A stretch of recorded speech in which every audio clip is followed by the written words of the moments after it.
नमस्कार। आकाशवाणी जयपुर अजमेर से प्रस्तुत हैं प्रादेशिक समाचार।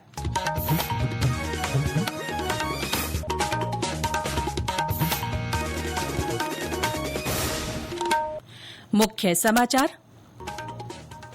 अमेरिका के उपराष्ट्रपति जेम्स डेविड वैंस आज रात परिवार सहित जयपुर पहुंचेंगे। उनका कई धरोहर स्थलों के दौरे के साथ ही बिजनेस समिट को संबोधित करने का कार्यक्रम है। मुख्यमंत्री भजनलाल शर्मा ने यमुना जल समझौते की प्रगति को लेकर समीक्षा बैठक की। कहा, ये समझौता शेखावाटी अंचल में पर्याप्त जल उपलब्धता की दिशा में ऐतिहासिक कदम। सिविल सेवा दिवस आज। मुख्यमंत्री उल्लेखनीय कार्य करने वाले सिविल सेवा अधिकारियों को राजस्थान संपर्क पुरस्कार प्रदान करेंगे। और शिक्षा मंत्री मदन दिलावर ने कहा, प्रदेश में घुमंतु जातियों के विद्यार्थियों को शिक्षा से जोड़ने के लिए जल्दी ही चल विद्यालय शुरू किए जाएंगे।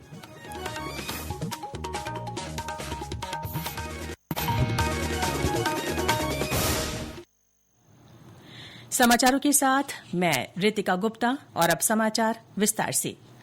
अमेरिका के उपराष्ट्रपति जेम्स डेविड वैंस आज भारत की 4 दिवसीय आधिकारिक यात्रा पर नई दिल्ली पहुंचेंगे।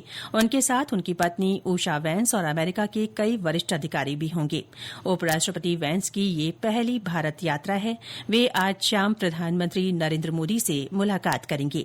श्री वैंस का आज रात जयपुर पहुंचने का कार्यक्रम है। उनका जयपुर में कई ऐतिहासिक धरोहरों के दौरे के साथ ही राजस्थान इंटरनेशनल सेंटर RIC में भारत अमेरिका व्यापार पर एक सत्र में भाग लेने और बिजनेस समिट को संबोधित करने का भी कार्यक्रम है। और ब्यौरा समाचार कक्ष से हमारे सहयोगी दुर्गेश नारायण भटनागर से।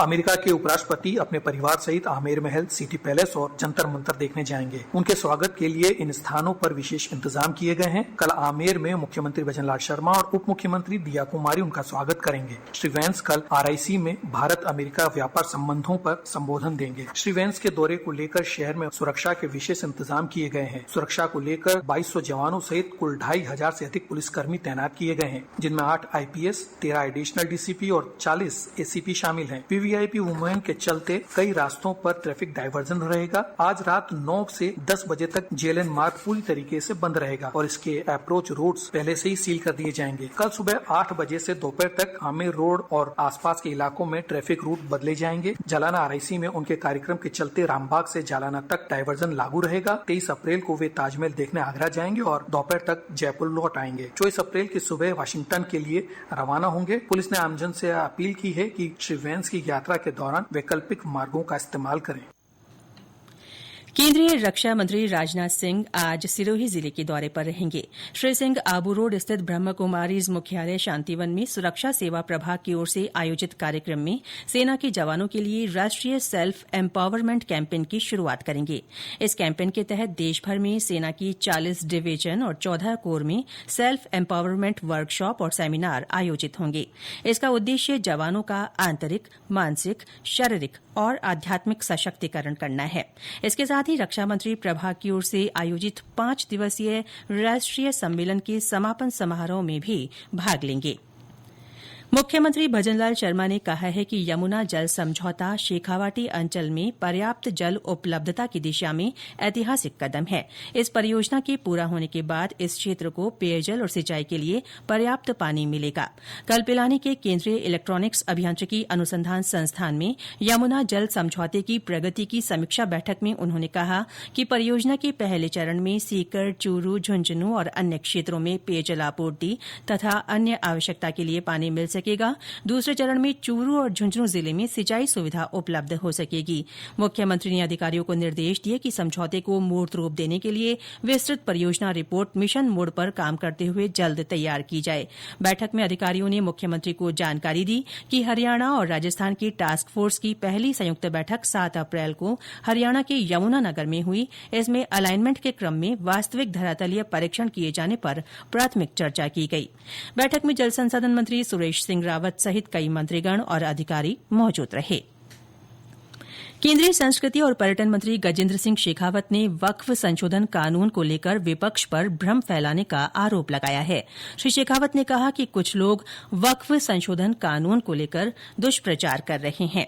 कल बीकानेर में भाजपा के वक्फ सुधार जन जागरण अभियान कार्यक्रम में केंद्रीय मंत्री ने कहा कि कांग्रेस ने केवल अपने राजनीतिक स्वार्थों की पूर्ति के लिए वक्फ कानून में 1995 और 2013 में संशोधन किया, जबकि वर्तमान सरकार ने जो कानून बनाया है उससे गरीब मुसलमान के लिए संपत्ति का सही उपयोग हो सकेगा। उन्होंने भाजपा कार्यकर्ताओं से कहा कि वे इस कानून के बारे में मुस्लिम समुदाय में जागरूकता लाए। केंद्रीय मंत्री श्री शेखावत ने कल फलौदी में जिला स्तरीय अधिकारियों की बैठक भी ली। उन्होंने केंद्र और राज्य सरकार की विभिन्न योजनाओं तथा विभागीय कार्यों की समीक्षा की। ये समाचार आकाशवाणी जयपुर अजमेर से प्रसारित किए जा रहे हैं। आज सिविल सेवा दिवस है। इस अवसर पर प्रधानमंत्री नरेंद्र मोदी नई दिल्ली में लोक सेवकों को संबोधित करेंगे। श्री मोदी लोक प्रशासन में उत्कृष्टता के लिए 16 प्रधानमंत्री पुरस्कार भी प्रदान करेंगे। ये पुरस्कार जिलों के समग्र विकास, आकांक्षी प्रखंड कार्यक्रम और नवाचार की श्रेणियों में दिए जाएंगे। इधर प्रदेश में सिविल सेवा दिवस पर राजस्थान संपर्क पुरस्कार की शुरूआत होने जा रही है। इसका उद्देश्य राज्य सरकार के संपर्क पोर्टल पर प्राप्त शिकायतों के समयबद्ध और प्रभावी समाधान में अग्रणी रहने वाले अधिकारियों और विभागों को पहचान देना है। जयपुर में आज होने वाले समारोह में मुख्यमंत्री भजनलाल शर्मा ये पुरस्कार प्रदान करेंगे। इससे पहले कल जयपुर के हरीश चंद्र माथुर राजस्थान राज्य लोक प्रशासन संस्थान में सांस्कृतिक संध्या आयोजित हुई। इसमें लोक सेवकों ने बेहतरीन प्रस्तुतियां दी। कार्यक्रम में मुख्य सचिव सुधांश पंत, पुलिस महानिदेशक उत्कल रंजन साहू सहित प्रदेश के भारतीय प्रशासनिक सेवा, भारतीय पुलिस सेवा, भारतीय वन सेवा, राजस्थान प्रशासनिक सेवा और राजस्थान पुलिस सेवा के अधिकारी सपरिवार मौजूद रहे। शिक्षा और पंचायती राज मंत्री मदन दिलावर ने कहा है कि प्रदेश में कोई भी बच्चा शिक्षा से वंचित न रहे, इसके लिए राज्य सरकार जल्दी ही चल विद्यालय शुरू करेगी। इन विद्यालयों के जरिए घुमंतु जातियों के विद्यार्थियों तक शिक्षा की पहुंच बनाई जाएगी। कल चेन्नई में राजस्थानी प्रवासी सम्मेलन को संबोधित करते हुए शिक्षा मंत्री ने कहा कि चल विद्यालयों में प्राथमिकता के आधार पर घुमंतु जाति के बच्चों को प्रवेश देकर उनके ही स्थान पर विद्यालय की सुविधा उपलब्ध कराई जाएगी ताकि वे शिक्षा से जुड़कर अपना भविष्य बना सके। श्री दिलावर ने प्रवासी राजस्थानियों से भामाशाह के रूप में सहयोग करने की अपील भी की। बांसवाड़ा के माही बैक वाटर में इन दिनों राजहंस फ्लैमिंगो बड़ी संख्या में नजर आ रहे हैं। ये राजहंस हर साल गुजरात के कच्छ से गर्मियों में यहां पहुंचते हैं। हमारे संवाददाता ने बताया कि फ्लैमिंगो प्रजनन के लिए बांसवाड़ा के माही को उपयुक्त स्थान मानते हैं। इस बार भीषण गर्मी के बावजूद भी इनकी संख्या पिछले वर्ष से दोगुनी दिखाई दे रही है। पक्षीविद की माने तो अप्रैल में करीब 3000 के लगभग फ्लेमिंगो यहां आते हैं, लेकिन इस वर्ष उससे भी ज्यादा 6000 के लगभग फ्लेमिंगो यहां आए हुए दिखाई दे रहे हैं। फ्लेमिंगो प्रजनन के लिए बांसवाड़ा माही डैम बैकवाटर क्षेत्र उपयुक्त माना जाता है। प्रजनन काल मार्च से जून तक होता है। बांसवाड़ा के माही डैम बैकवाटर क्षेत्र में ज्यादातर टापू हैं, जहां लोगों की आवाजाही नहीं होती है और वहां पर भी फ्लेमिंगो बैठे दिखाई देते हैं। राजेश सोनी, आकाशवाणी समाचार, बांसवाड़ा। प्रदेश में उत्तरी हवाओं के असर से कई स्थानों पर तापमान में और गिरावट आई है। पिछले 24 घंटों के दौरान राजधानी जयपुर सहित राज्य में कई जगह हल्के और मध्यम बादल छाए रहे। 42.2 डिग्री सेल्सियस अधिकतम तापमान के साथ चूरू सबसे गर्म शहर रहा।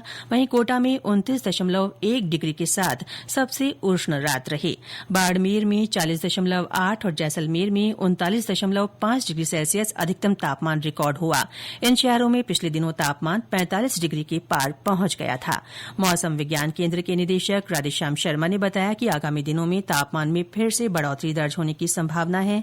पश्चिमी राजस्थान के शहरों में भीषण गर्मी के साथ हीट वेव का दौर रहने की आशंका है।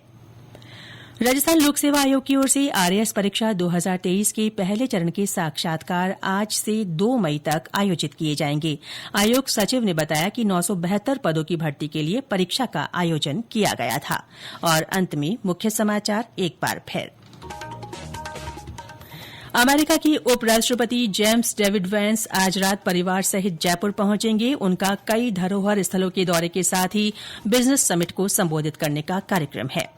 मुख्यमंत्री भजनलाल शर्मा ने यमुना जल समझौते की प्रगति को लेकर समीक्षा बैठक की। कहा, ये समझौता शेखावाटी अंचल में पर्याप्त जल उपलब्धता की दिशा में ऐतिहासिक कदम। सिविल सेवा दिवस आज। मुख्यमंत्री उल्लेखनीय कार्य करने वाले सिविल सेवा अधिकारियों को राजस्थान संपर्क पुरस्कार प्रदान करेंगे। और शिक्षा मंत्री मदन दिलावर ने कहा, प्रदेश में घुमंतु जातियों के विद्यार्थियों को शिक्षा से जोड़ने के लिए जल्दी ही चल विद्यालय शुरू किए जाएंगे। इसके साथ ही प्रादेशिक समाचार बुलेटिन समाप्त हुआ। हमारा अगला बुलेटिन दोपहर 1 बजे प्रसारित होगा। नमस्कार।